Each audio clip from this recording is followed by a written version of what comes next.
So good morning, everybody, and welcome to the Gulf Intelligence Global UAE Energy Forum, where we are taking a moment here early in January 2021 to take an outlook for the year ahead on some of the sort of pressing issues and trends that may impact the global energy sector. Or how indeed the global energy sector may impact everything else. It's hard to think of one maybe more important that bridges both of those sort of Venn diagrams than gas to power. It's the space in which the digging the stuff out of the ground has a very direct correlation with turning your lights on, if you like, so to speak, which is something that we do every minute of every day. And that is the session that we are looking at this morning. The Sharjah National Oil Corporation presenting this round table on the outlook for gas to power as a bridging fuel for Middle East and Asia. In this year after the COVID pandemic, will gas survive as the nominated bridging fuel for the great energy transition, or will it possibly get derailed by a very swift turn towards a wider selection of fuel mix? That is the thesis of what we want to discuss this morning. And I'm going to kick off with our host of this round table, Hatem Mosa, the CEO of Sharjah National Oil Corporation. Thank you, Hatem. Please, if you would, give us a sort of 2-minute opening statement. I'll ask you to unmute and present your opening thoughts on the subject. Thank you, Hatem.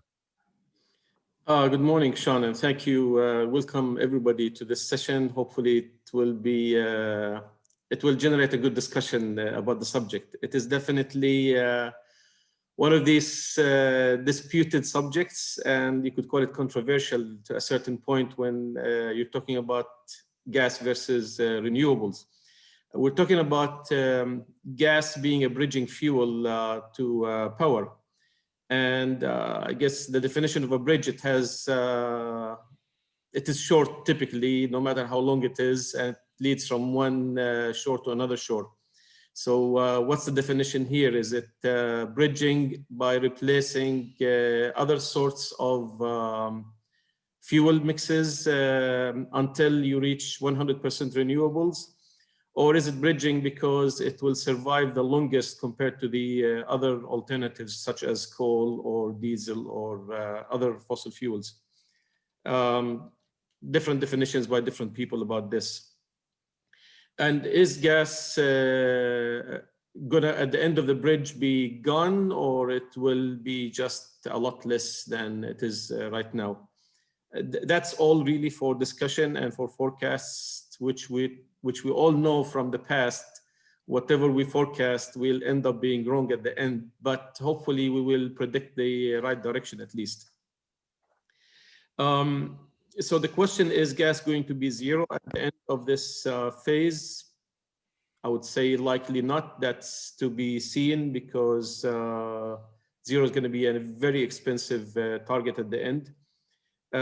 We all agree that renewables is definitely the obvious choice if everything is being equal. But as we know, everything is not equal, and it is more equal in certain places and times than it is for other places and other times. So what to do during when the inequality exists? If you want to make an argument for gas or against gas, gas between the fossil fuels is definitely the least dirty because it emits half the amount of CO2 compared to carbon when it's burned. It's available 24 hours a day. It is not subject to the weather conditions when you need it. It's has a readily available major infrastructure worldwide, so not as much capital investment to keep it going. It's abundant, it's cheap in certain areas. You would make an argument that's not always cheap, and that's a valid argument. It has a gas power plant has a small footprint compared to a solar power plant or wind turbines in terms of physical acreage it occupies. And depending where you are, financing is easier because the initial installation is not capital intensive, though the running is expensive when you keep paying money for the fuel. Argument against gas, it's still dirty. I mean, even if you say it's least dirty, dirty is dirty. And it is not just gas burning in the turbines. As we know, gas is being flared in very large volumes in many places in the world with no use, and that definitely contributes to global warming. Worse even, it's being vented in certain other places, or there's fugitive emissions in many plants. And as we know that 1 kilogram of methane emitted to the atmosphere is almost 28 times worse than 1 kilogram of CO2. So that part is bad. Also, considering it a bridging fuel, well, a bridge comes to an end, and at the end, it's going to run out of favor. So are we going to continue pumping money into gas knowing that it is going to die away at the end? And so that creates a problem for financing potential, especially with the environmental protection drives worldwide that say that you should not be financing dirty fuels. Additionally, is definitely price volatility. We've seen very wide price changes of gas over the last 12 months. The least that has changes was Henry Hub, which ranged from 1.6 to $3 almost. But European gas prices went from 1.8 to almost $10 nowadays. And JKM went from 2 to 20. And actually, there was a cargo that was sold yesterday for close to $40 per million BTU. So such very wide price variations do not help the gas as dependent fuel. You can depend on it because it could hit you hard if it's not available. On the other hand, renewables going to the end of the bridge, going to 100% renewables or zero carbon emissions, that is, in my opinion, today, technically not feasible, technically. The main obstacle to reaching the end of that bridge is that until today, we do not have the technology for energy storage to convert to 100% renewables. We probably will get there eventually, but today we're not there. And when we get there eventually, that's going to take a long time. And that's what really makes the bridge. This long time could be 10, 20, possibly more than 30 years. And I actually think it is going to be more than 30 years before you get to 100% renewables. Probably much closer to the end of the century. But we will be approaching it during that time, and gas would be significantly less before we reach that point. Batteries are still very expensive, limited lithium availability. Hydrogen is still very expensive. The technology is not there yet. Technology and reliability of renewables is not very high because it is not available at night. Solar and wind is not always blowing, and their footprint is very large. So when you try to reach 100% renewables, as you are approaching there, you get to the point of diminishing returns where it doesn't make any sense to reach 100%. It makes perfect sense to move immediately to 20% because that's very, very cheap and readily available. Going to 50 makes a lot of sense because we're almost there with the technology that we have today. But 100%, that's going to take a long time. Yeah. Thank you, Hatem. Clearly, there's glass half full and glass half empty things to consider. Very keen to hear about what's happening in India. José-Ignacio Sanz, Vice President for Gas, Renewables and Power and Country Chair of Total in India. Jose, what would be your sort of opening comments on the thesis of this session? Does gas survive as a sort of bridging fuel for India?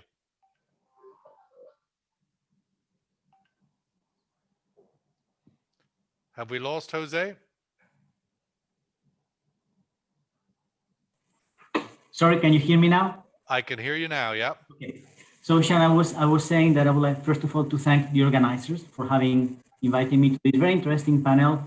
And this is a topic that is extremely interesting. I would like to give first of all our view as a company, and what you were saying what is happening in India, which is my area of responsibility. It is clear now that the world is suffering a transition, an energy transition. There is no debate on the dangers and the risks of climate change, and companies and society have to act upon it. In total, we have issued our climate ambition this year in May. It's something that was in the works for a long time, but it was issued this year, saying that we aim to be net zero by 2050 together with society. How can we get there? And this is getting to the point about whether gas is going to be a fuel. What we see now is that energy transitions don't happen from one day to the other. They take time, they take a long time. So fossil fuels are going to still be needed for a long time. We cannot just get rid of them. So out of the fossil fuels, was Mr. Almosa was saying, gas is dirty, but it's less dirty than other fossil fuels. 50% less emissions than coal, 30% less emissions than fuel. So in total, as a company, we're going to focus in gas, either piped gas or LNG. So yes, we believe that there is still a strong future for gas and a long future for gas. We need to work as well on liquids and oil. It is necessary. It cannot disappear. But then we need to focus in clean electricity and clean energy and renewables. What Mr. Almosa was saying, I agree with you. There's going to be a huge push for renewables, 100% renewables. We will see. In any case, we are investing very heavily as a group worldwide in renewables, and we have a target of having 35 gigawatts of renewables by 2025.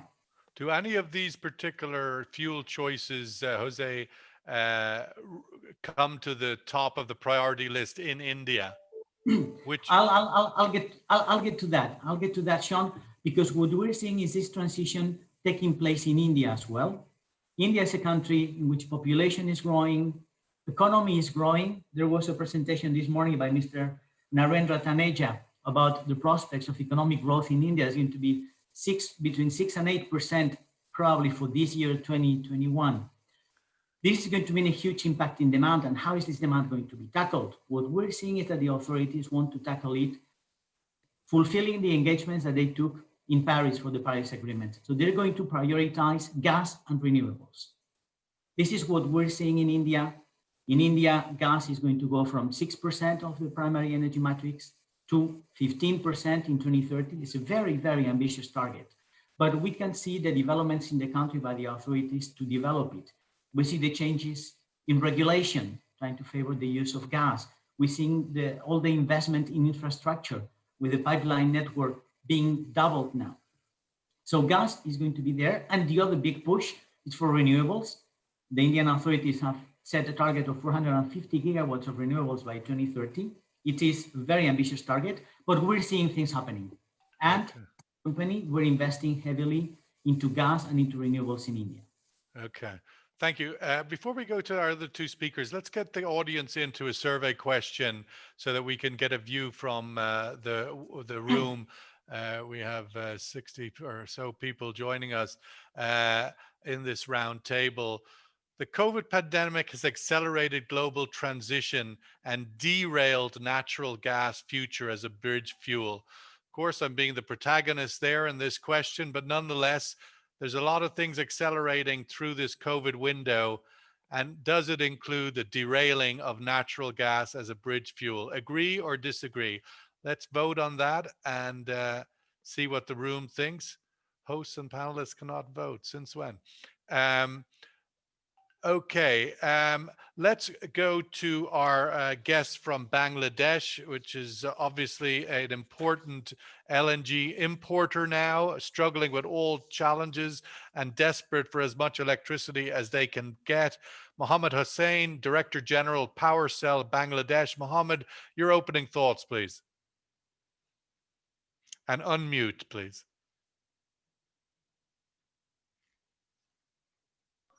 Thank you, Sean. It's a pleasure for me to give some light on the power sector of Bangladesh. Responding to a question, at the very outset, I'd like to say that Mr. Hatem has clearly made the foundation for this gas to power and bridging fuel, gas as a bridging fuel. In fact, in Bangladesh, if we look back to our power sector, uh, uh, we had started back in 1901 our electricity in this area of Bangladesh, then Pakistan. During 30s, we have few diesel engines with few megawatt capacity, less than 20-30 megawatt. Then in mid 60s, we have our hydropower in our hill tracks with 200 megawatt something. But immediately after the independence, in fact, our main fuel was gas. We were. And what is it now? What is it now? What are we looking at today? Yeah, that's what is it. That's in fact, I'm going to justify. In fact, before 2009, we were depending on gas more than 90% of our fuel needs. Now it has reduced to 54%. So this is, you can understand that in fact, it's not only transition, it was our main fuel back in 2000, before 2009. And as our domestic gas is depleting, so again, we have to depending on the imported gas as a bridging fuel, because by the time we have already installed huge capacity power plants, gas-based power plants. So we have started importing LNG during 2000, in fact, from 2018, and it's not only for our power plants, also for industry as well, because at the moment we have a demand of more than 3,000 mmCFD of gas, but where we can only produce something like 2,500. So we are still a shortage of 1,500 mmCFD a day. So it is clearly that the gas is busy for not only gas to power plant, also for our industries. In response to the, you see, the question is whether it is dirty and clean. It's a very relative term, because we have also considered coal as our fuel, and in our power system. Just on that point, Mohammad, if 54% of your power generation is from gas, what is the other 44% from? Mostly the liquid fuel, the furnace oil, and the diesel, followed by some coal is less than 2%, and as the hydro is around 1.5%, there are very few renewables. So this is the and very little coal as well. Yeah, very little coal as well. Yeah. So you've got a pretty expensive profile. I mean, especially with LNG at the prices it is at the moment. Of course, that's not relevant to term. Let's get the response to the survey question before we invite our fourth guest to speak. COVID pandemic has accelerated global transition and derailed natural gas as a bridge fuel, which of course is a pretty important subject for Matthew Doman, Public Affairs Director of the International Gas Union. Matt, I'd invite you to unmute your microphone and give us your opening comments and your thoughts on the results of that survey question. Well, thanks, Sean, and thanks to Gulf Intelligence for organising this forum and giving the ITU and myself the opportunity to take part. There's really no more important question than this in the global energy discussion, and arguably there's no more important global discussion than that about energy and climate at the moment. So these are incredibly important issues, and issues in where the global gas industry is right at the heart of it. It's encouraging, perhaps not surprising in a group focused on our industry, to see the overwhelming view that the role of gas in the energy transition is not derailed by the very significant disruption that we've seen from the COVID pandemic. I think it remains to be seen somewhat what that impact really is. I'm absolutely sure that we're not facing a derailing of the role of gas, but what the role of our gas plays is the extent of it is to be seen. I mean, you say that it's not derailing, but let me just be devil's advocate and note that in the closing part of 2020, the European Union excluded gas from its stimulus package in terms of the $1 trillion that it was going to invest in new infrastructure. And this is a moment in which countries are making some pretty big decisions. It's very likely the US is going to come out with a big infrastructure package under the Biden administration. Will they also park fossil fuels on the side, including gas? No, that's a really good point, and one I was coming to in terms of how governments, how policymakers approach the economic recovery. We will see very substantial investments brought forward to fill in necessary infrastructure gaps, but also just to provide the sheer economic stimulus that will be required to get economies back on track. And in Europe, we've seen it already. We're seeing it likely in the US, as you say, and other nations like Canada, where there will be a policy choice between supporting gas projects or broader fossil fuels projects and what is seen as greener or more environmentally friendly projects. And policy debate in those countries may well turn against the gas industry, as we've seen in part in Europe. However, when we look to emerging economies, when we look to the very big markets of India and China, for example, the credible projections see gas doubling in those economies over the next 20 years. So it's going to be a slightly different trajectory than we envisaged 12 months ago before COVID, but we see very sustained demand for gas. And critically, and one of the roles of the International Gas Union as an advocate for gas, a gas in all its forms in the energy transaction, that from hydrogen, renewable gas, and of course natural gas, in which we overwhelmingly still rely. But we see a very big role for gas in enabling the energy transition, in enabling the uptake of renewables, particularly intermittent renewable sources such as wind and solar. We see the decarbonisation, no greater factor driving decarbonisation than switching from coal to gas. So the role of gas in that energy transition, we believe, remains as strong and as vital as ever. But it will be buffeted by an increasing discussion around our energy needs, how they're met, the need to decarbonise, the need to reduce air pollution. And so we in the International Gas Union, everyone in our industry, including everyone in this panel today, and I imagine in our audience, have an active role to play in this ongoing energy discussion. Yeah, thank you, Matthew. Hatem, coming back to your thoughts, the question I want to just dig a little bit into at the moment, given that it is the news of the day and somewhat relevant, is where LNG is being priced in this current window. A one-off it may be, but nonetheless, just from a context point of view, if you take the way in the old days and the current still, that LNG was priced off of oil index, as it was called, 13% of the barrel of oil is LNG. That would make current prices put oil at $300. It truly is an incredible moment. I'm wondering, is this what we saw last year for oil markets when WTI went negative? We're seeing another kind of can't believe it moment for LNG in the gas markets. And indeed, if we are, what is going to be the legacy of this moment? What is its impact? What is its ramifications, particularly in the context of our thesis today as gas being the bridging fuel for power generation?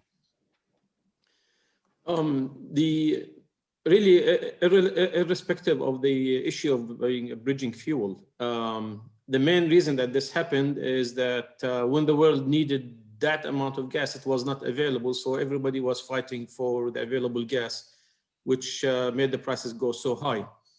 And it just emphasizes the point that gas is still a major player. And if you stop funding gas projects and infrastructure now, you will end up with more of these moments in the future that you need the energy and it's not there, and the renewables is not there yet. And it will just cause volatility, which is really not good for anybody on the consumer or the supplier side. Of course, one of the solutions to this is gas storage, whether you're storing it in the form of LNG in tanks or storing it in reservoirs subsurface. As you know, in Europe, you did not see the huge impact that you've seen in Asia with the spot prices. And I'm just guessing one of the main reasons for that is that Europe has a lot more gas storage infrastructure, and they had a lot of gas already in these reservoirs, so they managed to weather this period. Still, the price is going higher in Europe because, as you might guess, probably a lot of the cargoes that were heading to Europe are now being rediverted to Asia to make an extra buck on the cargoes.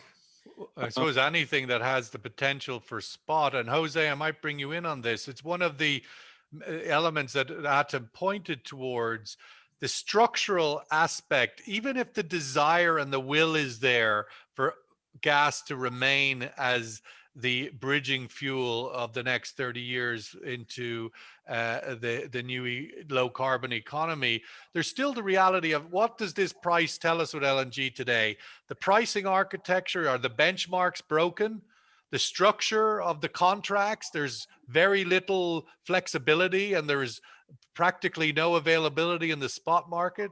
To build the infrastructure for a regasification unit costs you multiple billions of dollars. Structurally, the gas sector has not matured adequately for this moment to be the bridging fuel. That's my thesis to you. What do you think? Well, Sean, what I think is that decisions in energy industry in general and in gas in particular should never be made depending on the conjunctural, the particular price at a certain moment in time. I remember early in my career when Henry Hub was at $12 per million BTU, some of the sellers, North Africa, Middle East, were eager to get the gas index to Henry Hub. Today, they would be devastated. So it shows that you should take decisions in the mid to long term, despite of what is happening at the moment. But what does it also tell you, though, in that's correct statement, Jose? But I've been at this conversation for 10 plus years. That same statement could have been made 10 years ago, and yet the industry hasn't sorted out this problem. And so if I'm Bangladesh, and we'll come to Mohammad next, I'm thinking, do I really want to spend $5-10 billion on expanding my gas infrastructure when the market element of it is this dysfunctional? So allow me to disagree with you, because Good. what I think is that the industry has evolved and the industry has matured at its own pace.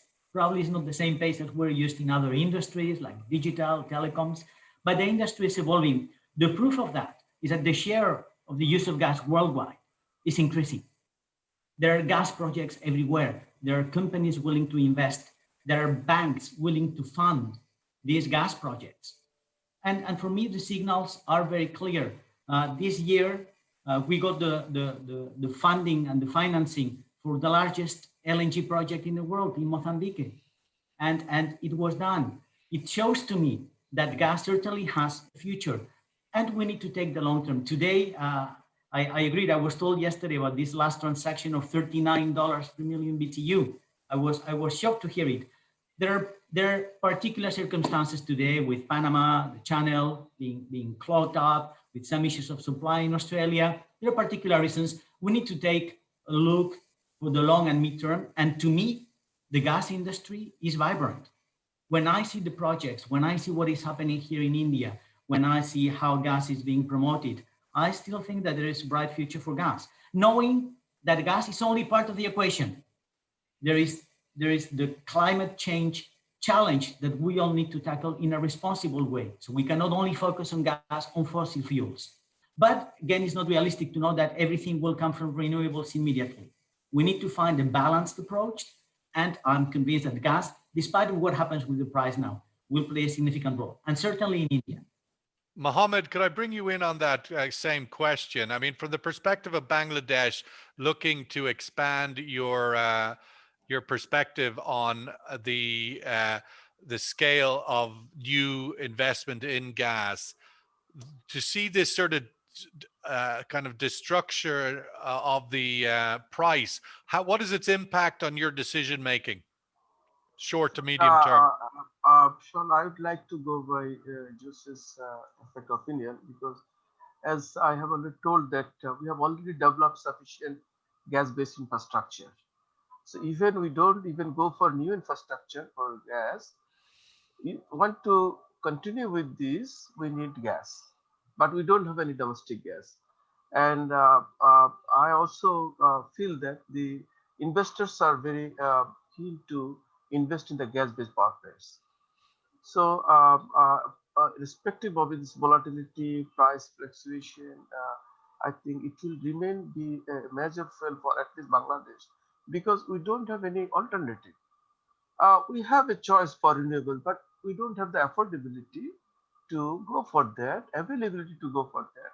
Solar is only our option, but we don't have land. So you see, and as opposed to that, coal is the most dirty one. We have once planned for coal, but we have to shift considering all this dirtiness. So I think this is really right, at least for Bangladesh. That gas. What about, Mohammad, what about the possibility of importing electricity from India or China, or is that an option? Fact, yeah, we are importing electricity from India, and we are also in collaboration with Nepal and Bhutan, though we have not yet exchanged any electricity. We have you see the tremendous seasonal variation in this region. For not only import, we can even export because of this seasonal variation. And at the moment, we have you see surplus to the demand. So that is there, but we want to have a cap on that because of, you see, the security aspect, grid stability, and others. So even we go for the importing electricity from neighboring country, it can contribute to 15 to 20%. But as I have already given the study, that 54% the gas, remaining around 30% from the liquid fuel. We want to reduce the dependency on the liquid fuel, and that's why this gas to power is still in our priority. And you would think also from a price point of view, inevitably, liquid burning is very expensive. Matthew, before we bring you into this, I'd like to just go to the next survey question to give everybody a chance in the room to vote on, which is regarding record LNG prices. Everybody, including the panel, get to vote on this one. Record LNG prices have extended coal's shelf life by a decade. The fact that LNG is looking this high, for whatever reasons, the market will scare people away and they'll stick with their coal. Let's see what the room thinks on that. Agree or disagree? Take your vote. Matthew, your thoughts on the question I put to José-Ignacio in regards to gas structurally as an industry, as a market, not progressing fast enough. We're still caught between this long-term contract, LNG, short-term, more flexibility, no flexibility. Now we have the one benchmark that exists in the world behaving a bit like Bitcoin. What do you think is missing in the marketplace that is not providing that maturity, at least the perception, if indeed you would argue that against that? Yeah, well, I'm not sure that I'd make expert comments, at least in relation to the pricing mechanisms and the commercial factors driving the industry. But I do think what we're seeing is an evolving industry, and we are seeing LNG moving to a more highly traded commodity, and that's affecting the traditional pricing mechanisms. We've seen extraordinary, as we've remarked already, extraordinary volatility in recent months, but of course this has been an extraordinary time. We've also seen a cold winter in the Northern Hemisphere, or the coldest winter in the Northern Hemisphere for several years this year, driving gas demand and other energy demand higher in this period. So there's some things that we can see coming. There's other things that we can't forecast as expertly. But I think what we do see is increasing number of suppliers in the LNG marketplace, and increasing number of buyers in the LNG marketplace. We see abundant gas resources still available for development.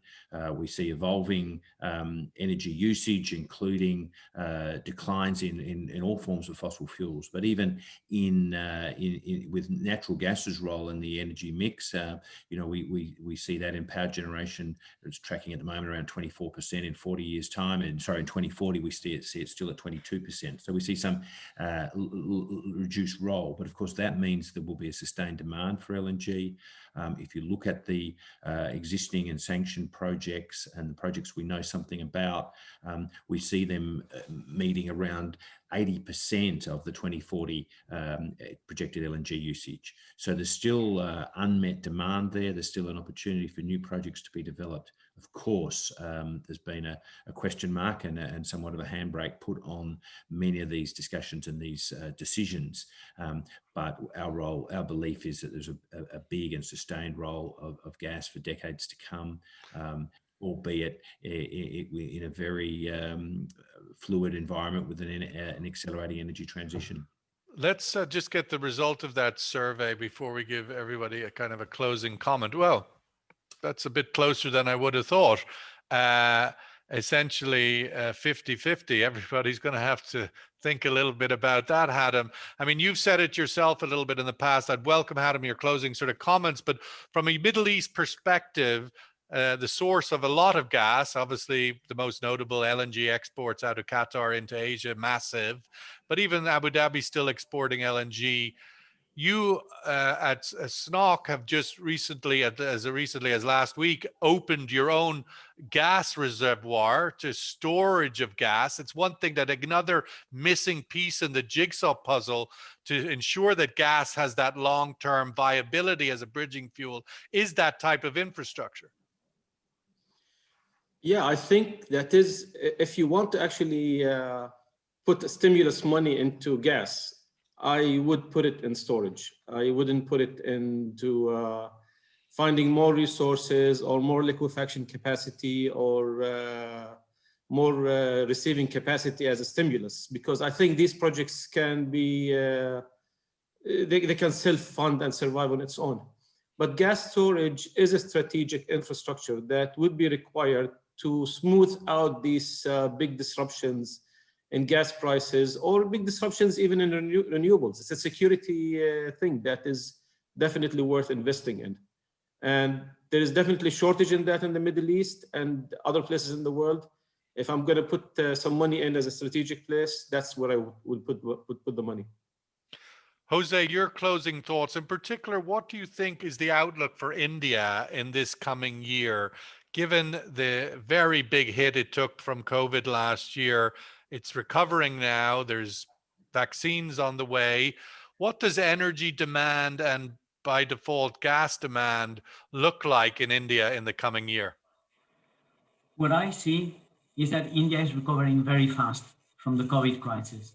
India had one of the toughest lockdowns in the world in April and May of 2020. But I agree with Mr. Narendra Taneja this morning when he said that activity in India is back to normal. It is back to normal. I can say I live in Ahmedabad, in Gujarat, and here activity is back to normal. We participate in the largest private gas distribution company in the country. The demand for gas in the areas that are served by our affiliate, by our company, in May and April were 20% of what we had budgeted for those months, 20%. Consumption dropped to zero. In the month of December, consumption was 90% of what we had budgeted, pre-COVID. So volumes were recovering, and in the whole of the year, the financial year from April until December, the volumes were 70% of what we had budgeted, considering that in April and May, they were 20%. So there is a recovery, real recovery that we are seeing. And I would like to close my participation by saying that I see the future for gas, and I see a future for gas in India. India is a very price-sensitive market. It is clear, but we all need to take the mid and long-term view. Whatever is happening today is happening today. There are particular reasons for that, but in the mid to long term, gas is going to be part of the solution, not part of the problem for India. Yeah, that's a very good point. Mohammad, your closing thoughts, and particularly from the perspective of a country the size of Bangladesh, 180 million people, a fast-growing economy, desperate for power. Mohammad, you need to unmute yourself. Sorry. Oh, sorry, son. In fact, I'd like to say that in fact gas was a major fuel for us. It will remain a major fuel for us.